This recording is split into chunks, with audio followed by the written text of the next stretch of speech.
Good afternoon. I want to talk about the role of strategic funding in complex issues and how our experience as a funder basically shows that it isn't sufficient and that we need to change the mechanism.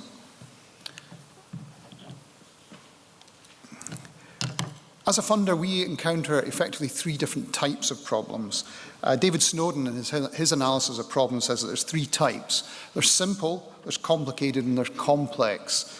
From a funding perspective, the simple ones are we need money, and we can categorize the need, and basically we respond by giving best practice. A good example might be, for example, to fund books at a literacy club or something like that. Complicated, a bit different. We need to analyze, we need to sense what the issue is, and then we need to respond with good practice. An example, again, from the kind of the literacy club might be the parenting skills that you wanted to develop there. Complex is another set of issues. What we've found with complex issues is that they don't respond in the same kind of way. It's a very different approach you have to take to them. You have to probe, you have to prototype, and you have to trial. And it's a responding then with an emergent type approach. An example on the literacy would be about closing the attainment gap. So a much bigger, much more complex type issue. I wanted to talk to you about our journey as a funder and the history of what exactly we've been doing. The normal approach, the historic approach we had was application, assess, fund, fund, fund, fund, ad infinitum. And as you could imagine, that is long-term not sustainable. A lady called Doris changed our life. It isn't actually a lady, it's the Drugs Outcome Research in Scotland. It's a project that Glasgow University ran, and we got involved in it, and it really changed our whole approach to funding. It involved complex, long-term, and open-ended type issues. It led us then to focus on prevention and early intervention, and that then led us to three key areas where we wanted to work: drugs and alcohol, and from that we actually moved into sport and using that as a diversion. We moved into reoffending and preventing reoffending, and the Reducing Reoffending Change Fund, which the government has run. It also moved us towards the attainment gap, and currently we have over 400 young people on our scholarship, all of them from disadvantaged areas, and we're supporting them through university. And that's part of our long-term work. We have another piece of work called the Gilly Peace Club in Castlemilk, and that again is part of that attainment gap and early intervention. In the last 5 years, we've spent over £15 million within these three strands. Yet, the more work we do, the more complex it seems to become. What's been our approach? I mentioned there about the problem around application, assessment, fund, fund, fund, fund. We realized that wouldn't work with these types of issues, so therefore a new model was required. It's called strategic philanthropy, others call it active philanthropy, impact investment. We call it development. What we do with that was basically set clear goals. It's an evidence-based, data-driven strategy, and logic models help us in our understanding of what's going on. There's rigorous evaluation, and there's project and program management within it. What did we learn actually by doing this? We found that by taking that approach, that we had to take risks, we had to initiate things, we had to innovate, and we had to bring leadership and a convening power, acting as an honest broker. One of the things that we found was that we had the ability to change direction quickly, and we could be fleet of foot. And that was something that we found immensely helpful, and I think that of the groups that we're involved in, the projects we're involved in, that was much appreciated. We drove hard the evaluation and the evidence gathering, but despite all that, it didn't work properly. The problem we had was that we found lots of good evidence, we had lots of good projects that really worked, but they weren't being sustained. Policy wasn't being changed, and the partnerships which we were trying to convene and bring together, they weren't holding together, and they weren't real. We found it incredibly difficult to scale up our work, And what we ended up doing effectively was we were working on complicated problems embedded in complex issues. So we thought, what are we going to do about this? And this was back in about 2012. And we looked around the landscape and said, we need to do something different. And as you'll all be aware, at that sort of time, south of the border, the big thing that was being discussed was social impact bonds. And we thought, is this a way of changing the system? Is this a different mechanism for engaging with public services? We needed something which gave us the ability to co-create, which gave a parity of esteem as we moved through the project, as we moved through the programs. We needed something that strengthened the system. We needed something that trialed and that could be modified during that trial period, and something which actually amplified the positive and removed the negative. And when we looked at it, social impact bonds didn't do that. In many ways, they did a lot of the opposite of these things. They seemed to create confusion. They seemed to be complex. There wasn't a parity of esteem. They didn't strengthen the system. And there was no real trialing of them and no ability to modify. In a lot of cases, they were binary. You either reached an outcome or you didn't. And if you didn't, the whole thing unraveled. So that led us to look at what was happening in Scotland around the public social partnerships, the PSPs. And one of the things that we really liked about them was that there was a change in relationship between local authorities and the charity. No longer was it master-servant, but there was a parity, there was a partnership here, and there was the ability to form a new type of relationship. In terms of strengthening that system, we thought that PSPs actually started to strengthen the system. We felt it was the first step in strengthening the system. What we had then was a local authority designing and agreeing a new service with a charity. The charity would deliver that, and you'll see that there's a trial period, and after the trial period, there is procurement. A lot of my talk today seems to be yes, but. And again, unfortunately, it was yes, but. We felt that with PSPs, there were still weaknesses in the system. There was issues around the tendering process. A lot of the charities who were involved in this found and were very fearful of their loss of intellectual property. They felt they would get involved in something, it would go through the trial period, put out to procurement, and they would lose it at that stage. There was issues around sustainability. There was no guaranteed sustainability. Instead, it would be the local authority would say, we would endeavour, it would be our intention, these kind of commitments to it, and therefore difficult to ensure sustainability for the programme. There was issues around money. There was no new money that was associated with PSPs. There was no evaluation. They hadn't been evaluated, and secondly, there was no evaluation built into them. And of course, that was a weakness. The other thing that we found was they were time-consuming, very time-consuming in that development of new services, and all the parties involved in them said that they found them difficult because you were starting to try and do something new from scratch. So what was our response? Our response was a second step to try and strengthen the system, and that was to put in place a contract. And that contract was really to try and clear what the outcomes and the targets were so that it would be sustainable. So in other words, if at the end of the trial period and had it been independently evaluated that certain targets were met, then the work would be sustained.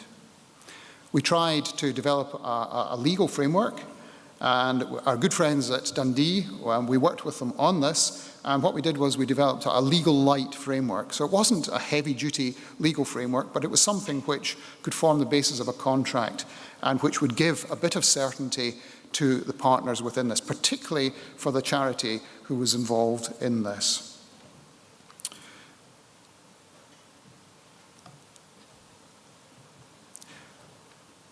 We had further thoughts. We looked at the Christie report and this need for prevention and early intervention. And in many ways, we felt that the issues were still too big and that PSPs, in a sense, didn't really address that. They certainly were too big for us to fund. We, as was mentioned earlier, philanthropy is only the flea on the back of the elephant. It really is just a small part. We felt that many funders needed to be involved. It shouldn't just be falling on one or two funders, and that those funders needed to come from very different backgrounds. The other thing we felt was that the timing must be flexible in terms of delivering these projects. It couldn't be done within just 3-year normal funding of projects. As I mentioned, we needed to scale because these are big problems. So what we wanted to do was build the attractor. We wanted to build the things that would make this work. So what we wanted to do was put new money into the system. We realized that it would have to be very big. And it was actually Colin Mayer at the Improvement Service. He said to me, don't think as a philanthropist you're going to be able to change this. It is too big for you. The only thing that is big enough to make this change is debt. And I know that debt has a pejorative feeling in terms of our society now, but he said that is the only thing that will be able to make this change, because effectively it's the only thing that can bring that scale of investment into the system. The challenge is that it has to be cheap. And particularly when we're talking about public services, the public sector can borrow cheaply. So we had to have something which was cheap money. The other thing that we wanted to put into this in terms of a tractor was that the local authority would only be able to get this funding if they were involved within the PSP. So in other words, only if they were a partner. We felt this was vital because it built that relational trust which we were so keen to try and develop. So what does it look like? What we had, as you can see, was the charity and the local authority with the original idea of a contract to hold them together on that. And we created what we called a Psp Fund. And this fund would basically be comprised of bank debt, and within it, it would have what we're calling patient capital. That's the PC element of it. And that PC element would be people like ourselves, but we would be coming to this in a different way. We'd be coming using our balance sheets. This is not grant funding, this is balance sheet investment. And what we would do is, with our patient capital, we would say we were happy to take a lower rate of interest. We would effectively dilute down the interest rate of that debt. We liked this because suddenly what you had was something which was scalable. I went to meet with the chairman of RBS and he asked me to outline my ambition. And I said, well, I'd like to start with a £5 million fund, maybe build it up to 100 million. And he said, far too small. He said, you need much bigger ambition for this. If you are looking at innovating within the preventative services, you need £500 million to £1 billion. And at that point, I said, yes, but where am I going to find 30% of that as patient capital? So anyway, we modified our ambition a bit on that. But we do like this model because, as I was saying, it's scalable, it has a low cost, and interestingly, unlike a lot of the other models which have to be secured on the charity's balance sheet, this is actually secured on the local authority balance sheet. So this is local authority borrowing.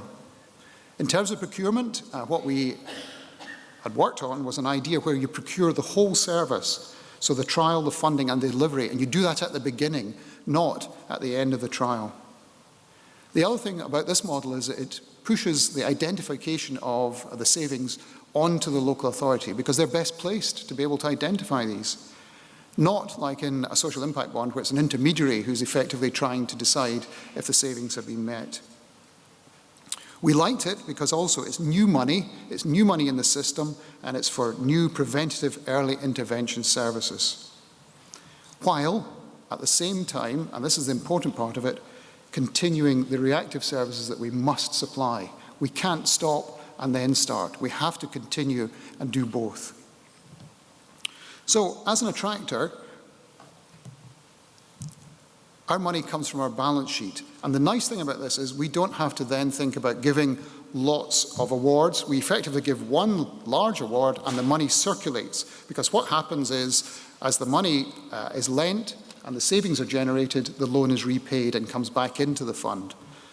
It's effectively a novel investment.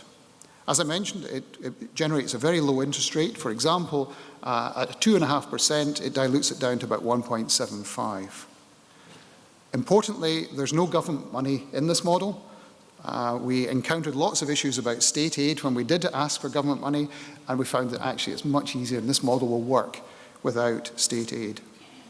And what we've got is the ability for local authorities and charities to be able to borrow to actually different types of projects, and they can be tailored. They can be tailored for short-term projects or the long-term projects that so many of these types of projects actually are. So, in terms of what does it look like a plumbing diagram, but what you've got there, the red part is the cost of the trial. So if you can see the detail on that, it's taking 3 years at £200,000 a year to fund the trial. So that's the money going out, which has been borrowed from the fund. The green bit is when the money starts flowing back in because of the preventative services. And so you'll see there that there's £600,000, 2 lots of £300,000 flowing back in, and as you can see, they then are used to repay the fund. So the money starts to circulate round. We called it a Psp Fund, and we had all kinds of issues by calling it PSP, because everyone said to us, this is not a PSP.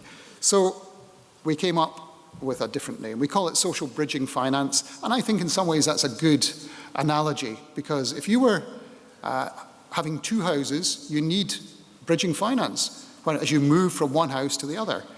You can't be homeless.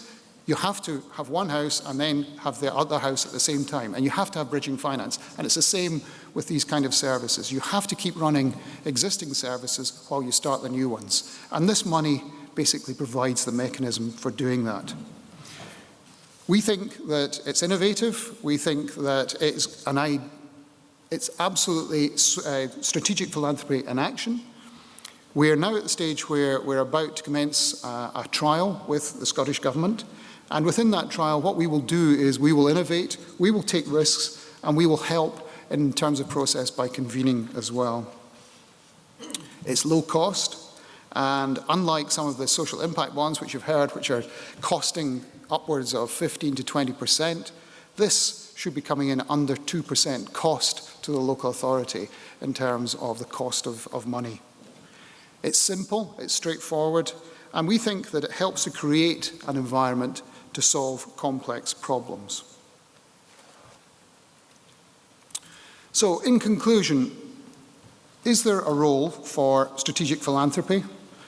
I would say yes, but I think that role is to take risks, it's to innovate, it's to initiate, it's to convene, it's to bring learning to it, but it's not the whole solution, definitely, and I think that's been alluded to earlier. It's part of the solution. Strategic philanthropy doesn't recognise the complexity of many of the situations and many of the processes that we're interested in. But it does bring part of the solution, but we do need new mechanisms that it can engage with. I think one of the things that we need is new partnerships to come through, particularly with government, and a new form of relationship within that. And that's been our experience of these types of initiative. We have found that we have had a different relationship with the local authorities and with Scottish Government. They need money, and it needs a lot of money. So what I'm saying is that philanthropy at best is a lever or a nudge. But really, and I think this is the message that I want to give today, is that the public sector needs still to be the mainstream of prevention and early intervention. Thank you very much.